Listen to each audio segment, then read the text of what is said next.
ഇന്നത്തെ വീഡിയോ എന്ന് പറയുന്നത് ഗൾഫിൽ വർക്ക് ചെയ്യുന്ന അക്കൗണ്ടന്റ്മാർക്ക് വേണ്ടിയിട്ടാണ് കേട്ടോ. അതായത് ഗൾഫിലെ ഇപ്പോൾ ഫിനാൻഷ്യൽ ഇയർ ക്ലോസ് ചെയ്യേണ്ട ടൈം ആയിട്ടുണ്ടല്ലോ. അതായത് ഇന്ത്യയിലാണെന്നുണ്ടെങ്കിൽ ഫിനാൻഷ്യൽ ഇയർ എന്ന് പറയുന്നത് ഏപ്രിൽ ടു മാർച്ച് ആണ്. എന്നാൽ ഗൾഫിലാണെങ്കിൽ ഫിനാൻഷ്യൽ ഇയർ എന്ന് പറയുന്നത് ജാനുവരി ടു ഡിസംബർ ആണ്. അപ്പോൾ ഡിസംബർ 31 ഫിനാൻഷ്യൽ ഇയർ ക്ലോസ് ചെയ്യുമ്പോൾ നമ്മൾ പാസ് ചെയ്യേണ്ടതായിട്ടുള്ള കുറച്ച് അഡ്ജസ്റ്റ്മെൻറ്റ് എൻട്രീസ് ഉണ്ട്. ഒരു അക്കൗണ്ടൻ്റ് തീർച്ചയായിട്ടും ഈ അഡ്ജസ്റ്റ്മെൻറ്റ് എൻട്രീസ് അറിഞ്ഞിരിക്കണം. എന്നാലേ നമ്മൾക്ക് പ്രോപ്പറായി നമ്മുടെ അക്കൗണ്ട്സ് മെയിൻറ്റെയിൻ ചെയ്യാൻ പറ്റുള്ളൂ. അതായത് ഡിസംബർ 31 കുറച്ച് അഡ്ജസ്റ്റ്മെൻറ്റ് എൻട്രീസ് നമ്മൾ പാസ് ചെയ്യേണ്ടതായിട്ടുണ്ട്. അപ്പോൾ അഡ്ജസ്റ്റ്മെൻറ്റ് എൻട്രിയിൽ ഒരുപാട് ടൈപ്പ് അഡ്ജസ്റ്റ്മെൻറ്റ് എൻട്രി ഉണ്ട്. നമ്മൾ ഇന്ന് പറയാൻ പോകുന്നത് ഔട്ട്സ്റ്റാൻഡിങ് എക്സ്പെൻസിനെ കുറിച്ചിട്ടാണ്. ഔട്ട്സ്റ്റാൻഡിങ് എക്സ്പെൻസ് പറഞ്ഞാൽ expense due but not paid. അതിനെക്കുറിച്ചാണ് ഇന്ന് ഡീറ്റെയിൽ ആയിട്ട് പറയാൻ പോകുന്നത്. ഹലോ ഫ്രണ്ട്സ്, ഞാൻ Shyamala Narayanan. Welcome back to my channel Tally accounting Malayalam. എൻ്റെ വീഡിയോ ആദ്യമായിട്ടാണ് നിങ്ങൾ കാണണമെന്നുണ്ടെന്നുണ്ടെങ്കിൽ, എൻ്റെ ടീച്ചിങ് സ്റ്റൈല് നിങ്ങൾക്ക് ഇഷ്ടമാവുകയാണെന്നുണ്ടെന്നുണ്ടെങ്കിൽ ഒന്ന് സബ്സ്ക്രൈബ് ചെയ്യണേ. അതിനോടൊപ്പം തന്നെ തൊട്ടടുത്തുള്ള ബെൽ ബട്ടണും കൂടി ഒന്ന് ക്ലിക്ക് ചെയ്യണേ. എന്നാൽ മാത്രമാണ് ഞാനിടുന്ന വീഡിയോകളുടെ നോട്ടിഫിക്കേഷൻ നിങ്ങൾക്ക് കിട്ടുള്ളൂ. അതേപോലെ തന്നെ ഇഷ്ടമായി കഴിഞ്ഞാൽ ഒന്ന് ലൈക്കും കൂടി ചെയ്യണേ. പിന്നെ നിങ്ങളുടെ ഫ്രണ്ട്സിനോ റിലേറ്റീവ്സിനോ ഒക്കെ ഒന്ന് ഷെയർ ചെയ്ത് കൊടുക്കണേ. അതേപോലെ തന്നെ വീഡിയോയ്ക്ക് ഒന്ന് ഹൈപ്പും കൂടി ചെയ്യണേ. പിന്നെ ഒരു പ്രധാന കാര്യം എന്ന് പറയുന്നത്, ഞാൻ ടാലി ഓൺലൈൻ ക്ലാസ് എടുക്കുന്നുണ്ട്. അപ്പോൾ താല്പര്യമുള്ള ആൾക്കാരാണെന്നുണ്ടെങ്കിൽ എനിക്കൊന്ന് മെയിൽ ചെയ്തോളൂ. എൻ്റെ മെയിൽ ID എന്ന് പറയുന്നത് shyamastaliclass@gmail.com ആണ്. അപ്പോൾ ഞാനതിന് റിപ്ലൈ തരും. അപ്പോൾ നമുക്ക് ഒട്ടും താമസിയാതെ തന്നെ നമ്മുടെ വീഡിയോയിലേക്ക് വരാം. അപ്പോൾ നമ്മൾ ഇന്ന് പറയാൻ പോകുന്നത് ഔട്ട്സ്റ്റാൻഡിങ് എക്സ്പെൻസിനെ കുറിച്ചിട്ടാണ്. എന്താണ് ഔട്ട്സ്റ്റാൻഡിങ് എക്സ്പെൻസ് പറഞ്ഞു കഴിഞ്ഞാൽ, expense due but not paid. അതായത് നമ്മളൊരു ബിസിനസ്സിൽ ഫോളോ ചെയ്യുന്ന ഒരു മെത്തേഡ് എന്ന് പറയുന്നത് അക്രൂവൽ ബേസിസ് ആണ്. എന്താണ് അക്രൂവൽ ബേസിസ് എന്ന് പറഞ്ഞു കഴിഞ്ഞാൽ, ഒരു ഇവൻറ്റ് അല്ലെങ്കിൽ ഒരു എക്സ്പെൻസ് അവിടെ ഉണ്ടായി കഴിഞ്ഞാൽ അപ്പം തന്നെയാണ് നമ്മളത് റെക്കോർഡ് ചെയ്യുക. അതായത് കൊടുക്കാനുള്ളൊരു എക്സ്പെൻസ് അവിടെ ജനറേറ്റ് ആയി എന്ന് വിചാരിക്കുക, അപ്പം തന്നെ നമ്മളത് റെക്കോർഡ് ചെയ്യും. അത് കൊടുത്തോ കൊടുത്തിട്ടില്ലേ എന്നുള്ളത് നമ്മൾ നോക്കാറില്ല. ഇപ്പോൾ എക്സാമ്പിൾ പറയുകയാണെങ്കിൽ, ഒരു മന്ത് അവസാനിക്കുമ്പോൾ നമ്മൾ സാലറി നമ്മൾ ബുക്ക് ചെയ്യാറുണ്ട്. പക്ഷെ നിങ്ങൾക്കൊക്കെ അറിയാലോ, നിങ്ങളൊക്കെ ജോലി ചെയ്യുന്നവരല്ലേ, നിങ്ങൾക്കൊക്കെ കഴിഞ്ഞ മാസം സാലറി അല്ലേ പിറ്റത്തെ മാസം കിട്ടാറുള്ളത് അല്ലേ. പക്ഷേ ബിസിനസ്സിനെ സംബന്ധിച്ച് എന്താണ്, അത് കഴിഞ്ഞ മാസം തന്നെ റെക്കോർഡ് ചെയ്യണം. അവിടെ ഒരു എക്സ്പെൻസ് ഉണ്ടായിട്ടുണ്ട്, ജനറേറ്റ് ആയിട്ടുണ്ട്. ആ എക്സ്പെൻസ് കഴിഞ്ഞ മാസത്തെയാണ്. അപ്പോൾ ഓരോ മന്തിലും ഉണ്ടാകുന്ന എക്സ്പെൻസുകൾ അതാത് മന്തിൽ തന്നെ റെക്കോർഡ് ചെയ്യണം. അത് കഴിഞ്ഞ മാസത്തേക്കും ആകാൻ പാടില്ല, പിറ്റത്തെ മാസത്തേക്കും ആക്കാൻ പാടില്ല. അങ്ങനെ നമ്മൾ ചെയ്യേണ്ട അഡ്ജസ്റ്റ്മെൻറ്റ് എൻട്രിക്കാണ് നമ്മൾ എന്ത് പറയുക, ഔട്ട്സ്റ്റാൻഡിങ് എക്സ്പെൻസ് എന്ന് പറയുക.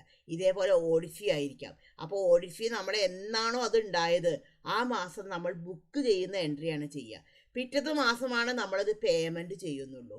അതിനെയാണ് നമ്മൾ അഡ്ജസ്റ്റ്മെൻറ്റ് എൻട്രി എന്ന് പറയുക. അപ്പോൾ നമുക്കത് എന്തൊക്കെയാണെന്ന് നോക്കാം. അപ്പോൾ സാലറി ഉണ്ടായിരിക്കും, ഓഡിറ്റ് ഫീ ഉണ്ടായിരിക്കും, ഇലക്ട്രിസിറ്റി ഉണ്ടായിരിക്കും. ഇങ്ങനെയുള്ള കാര്യങ്ങളൊക്കെ നമ്മൾ എന്താണ് ഈ ഒരു രീതിയിലാണ് നമ്മൾ ചെയ്യുക. എല്ലാ അഡ്ജസ്റ്റ്മെൻറ്റ് എൻട്രിയും നമ്മൾ ജേണലിലാണ് കേട്ടോ കാണിക്കുക. അപ്പോൾ നമുക്ക് എങ്ങനെയാണ് ചെയ്യുക എന്നുള്ളത് നോക്കാം. ഇപ്പോൾ ഓഡിറ്റ് ഫീ ആണെന്ന് വിചാരിക്കുക. ഓഡിറ്റ് ഫീ നമുക്ക് കൊടുക്കാനുണ്ട്. അപ്പോൾ നമ്മൾ എന്താണ്, ഒരു ഇയർ അവസാനിക്കുമ്പോഴും അതേപോലെ തന്നെ ഒരു മന്ത് അവസാനിക്കുമ്പോഴും നമ്മൾ ഇങ്ങനെ തന്നെയാണ് ചെയ്യുക. അപ്പോൾ ഡിസംബറിൽ അവസാനിക്കുന്ന സമയത്ത്, ഡിസംബറിൽ ക്ലോസ് ചെയ്യുന്ന സമയത്ത് ഈ ഒരു അഡ്ജസ്റ്റ്മെൻറ്റ് എൻട്രി തീർച്ചയായിട്ടും നമ്മൾ പാസ് ചെയ്തിരിക്കണം. അപ്പോൾ ഒരു അക്കൗണ്ടൻ്റ് നല്ല രീതിക്ക് ഈ കാര്യങ്ങളൊക്കെ അറിഞ്ഞിരിക്കണം. അപ്പോൾ നമുക്ക് എങ്ങനെയാണ് നമുക്ക് ചെയ്യുക എന്നുള്ളത് നമുക്ക് നോക്കാം. അപ്പോൾ ഡിസംബർ 31 പാസ് ചെയ്യേണ്ടതായിട്ടുള്ള കുറച്ച് അഡ്ജസ്റ്റ്മെൻറ്റ് എൻട്രീസ് ഉണ്ട്. അതെന്തൊക്കെയാണെന്നുള്ളത് നോക്കാം. അപ്പോൾ അതിന് നമ്മൾ ഇന്ന് പറയാൻ പോകുന്നത് ഔട്ട്സ്റ്റാൻഡിങ് എക്സ്പെൻസിനെ കുറിച്ചിട്ടാണ്. Expense due but not paid. അപ്പോൾ നമുക്കിവിടെ വൗച്ചർ സെലക്ട് ചെയ്തിട്ടെടുത്തു. ഇപ്പോൾ നമ്മൾ ഡിസംബർ 31 നമ്മൾ ഈ അഡ്ജസ്റ്റ്മെൻറ്റ് എൻട്രി നമ്മൾ പാസ് ചെയ്യണത്. അപ്പോൾ നമുക്ക് ഇപ്പോൾ ഓഡിറ്റ് ഫീ ആയിക്കോട്ടെ, ഇലക്ട്രിസിറ്റി ആയിക്കോട്ടെ, എല്ലാം ഇതേ രീതിയിൽ തന്നെയാണ് ചെയ്യുക. ഇപ്പോൾ ഓഡിറ്റ് ഫീയുടെ കേസ് എടുക്കുകയാണെന്ന് വിചാരിക്കുക. ഓഡിറ്റ് ഫീ നമ്മളവിടെ ബുക്ക് ചെയ്യുകയാണ് ചെയ്യണത്. അപ്പോൾ ഇവിടെ നമുക്ക് ജേണൽ നമ്മൾ സെലക്ട് ചെയ്തിട്ടെടുത്തു. അപ്പോൾ ഇവിടെ ഓൾട്ട് ഫീ അടിച്ചു. ഇവിടെ ഓഡിറ്റ് ഫീ എന്നുള്ള ഒരു ലെറ്റർ നമുക്ക് ക്രിയേറ്റ് ചെയ്യാം. അണ്ടർ ഇൻഡയറക്റ്റ് എക്സ്പെൻസിൽ നമ്മളിവിടെ കാണിച്ചു. ജസ്റ്റ് നമുക്ക് എൻ്റർ അടിച്ചു. ഇപ്പോൾ ഇവിടെ ഒരു 3500 കാണിച്ചു. ക്രെഡിറ്റ് എന്നുള്ളത് എന്താണ്, ഓഡിറ്റ് ഫീ പേയബിൾ കൊടുക്കാനുണ്ട്. ഇവിടെ വെച്ചിട്ട് ഓൾട്ട് ഫീ അടിച്ചു, ഓഡിറ്റ് ഫീ പേയബിൾ. ഇതിൻ്റെ അണ്ടർ എന്താ കൊടുക്കേണ്ടത്, കറണ്ട് ലയബിലിറ്റി കൊടുക്കാനുള്ളതാണല്ലോ, ബാധ്യതയാണ്.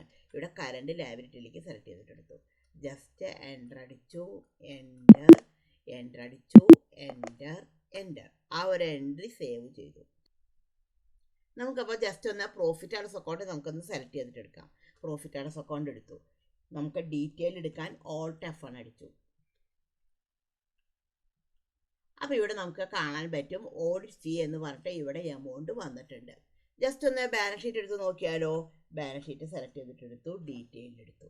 ഇപ്പോൾ ഇവിടെ നമുക്ക് കറൻറ്റ് ലാബിലിറ്റിയിൽ ഇവിടെ നമുക്ക് ഓഡിറ്റ് ഫീ പേയബിൾ എന്ന് പറഞ്ഞിട്ടാണ് കാണിക്കുന്നത്. കാരണം നമ്മൾ ക്യാഷ് ആയിട്ട് കൊടുത്തിട്ടില്ല. അപ്പോൾ ഒരു ഫിനാൻഷ്യൽ ഇയർ അവസാനിക്കുമ്പോൾ നമ്മൾ ഈ ഒരു എൻട്രി ചെയ്യും. എന്നിട്ട് നെക്സ്റ്റ് ഫിനാൻഷ്യൽ ഇയറിൽ തുടങ്ങുമ്പോൾ, അതായത് ജാനുവരി 1 നമ്മൾ എന്ത് ചെയ്യും, ഇതിലെ നേരെ റിവേഴ്സ് എൻട്രി ചെയ്യും. അതായത് ഇപ്പം നമ്മൾ ഓഡിറ്റ് ഫീ പേയബിളിനെ നമ്മൾ ക്രെഡിറ്റ് ചെയ്ത് വെച്ചിരിക്കുകയാണ് ചെയ്തിരിക്കുന്നത്. ഇനി നമ്മളത് കൊടുക്കുന്ന സമയത്ത് നമ്മൾ എന്താണ് ചെയ്യുക, ആ ഓഡിറ്റ് ഫീ പേയബിളിനെ നമ്മൾ ഡെബിറ്റ് ചെയ്യും. എന്നിട്ട് എന്ത് ചെയ്യും, ക്യാഷ് അല്ലെങ്കിൽ ബാങ്കിനെയാണ് നമ്മൾ ക്രെഡിറ്റ് ചെയ്യുക. അപ്പോൾ നമുക്കത് എങ്ങനെയാണ് ചെയ്യുക എന്നുള്ളത് നോക്കാം. ഇപ്പോൾ നമുക്ക് ഇനി എന്താണ്, നമ്മൾ അടുത്ത വർഷത്തേക്ക് പോവുകയാണ് ചെയ്യണത്. അപ്പോൾ നമുക്ക് ഇവിടെ ഡേറ്റ് ആണ് നമുക്കിവിടെ മാറ്റേണ്ടത്. അപ്പോൾ നമ്മൾ ഇവിടെ വെച്ചിട്ട് ജസ്റ്റ് ഓൾട്ട് F2 അടിച്ചു. ഇവിടെ നമുക്ക് കൊടുക്കാം 1/1/2026 ടു 31/12/2026 സെലക്ട് ചെയ്തിട്ടെടുത്തു. ഇനി നമ്മൾ എന്താണ്, ഇപ്പോഴാണ് നമ്മൾ പേയ്മെൻറ്റ് കൊടുക്കുന്നത്. നമ്മൾ വൗച്ചർ എടുത്തു. നമ്മൾ ഏതാ സെലക്ട് ചെയ്യേണ്ടത്, പേയ്മെൻറ്റ് സെലക്ട് ചെയ്തിട്ടെടുത്തു. ഇനി എന്താണ്, ഇവിടെ നമ്മൾ ഈ ഓഡിറ്റ് ഫീ ഇനി നമ്മളൊന്നും ചെയ്യുന്നില്ല. ഓഡിറ്റ് ഫീ പേയബിളിനെയാണ് നമ്മൾ ഡെബിറ്റ് ചെയ്യണത്. അതായത് അക്കൗണ്ടിങ്ങിൽ എങ്ങനെയാണെന്ന് വെച്ചാൽ അക്കൗണ്ടിങ്ങിൽ എങ്ങനെയാണെങ്കിൽ ഒരു അക്കൗണ്ട് ഇല്ലാതെ വെക്കാൻ മുമ്പ് ക്രെഡിറ്റ് ചെയ്ത് വെച്ചതിനാണെങ്കിൽ ഡെബിറ്റ് ചെയ്താൽ മതി, മുമ്പ് ഡെബിറ്റ് ചെയ്തതിനാണെങ്കിൽ ഇപ്പോൾ ക്രെഡിറ്റ് ചെയ്താൽ മതി. അപ്പോൾ ഇവിടെ ഓഡിറ്റ് ഫീ പേയബിൾ, ഇവിടെ നമുക്ക് എമൗണ്ട് കാണിക്കും. ഇവിടെ എമൗണ്ട് കൊടുത്തു. ക്രെഡിറ്റിൽ എന്താ കാണിക്കേണ്ടത്, ബാങ്ക് അല്ലെങ്കിൽ ക്യാഷ് ആയിട്ടാണ് കാണിക്കേണ്ടത്. ഇവിടെ നമുക്ക് ബാങ്ക് കാണിച്ചു, എൻ്റർ അടിച്ചു, എൻ്റർ എൻ്റർ എൻ്റർ എൻ്റർ. അപ്പോൾ ഈ ഒരു എൻട്രിയാണ് നമുക്ക് ചെയ്യേണ്ടത്. ഇനി നമുക്ക് ജസ്റ്റ് ഒന്ന് ബാലൻസ് ഷീറ്റ് എടുത്ത് നോക്കാം. ബാലൻസ് ഷീറ്റ് എടുത്തു, ഡീറ്റെയിൽ എടുത്തു. ഇപ്പോൾ ഇവിടെ നമുക്ക് ഓഡിറ്റ് ഫീ പേയബിൾ ഇവിടെ നില്ലായിട്ട് മാറിയിട്ടുണ്ട്. അപ്പോൾ ഈ രീതിയിലുള്ള അഡ്ജസ്റ്റ്മെൻറ്റ് എൻട്രി ഒരു അക്കൗണ്ടൻ്റ് നിർബന്ധമായിട്ടും അറിഞ്ഞിരിക്കണം.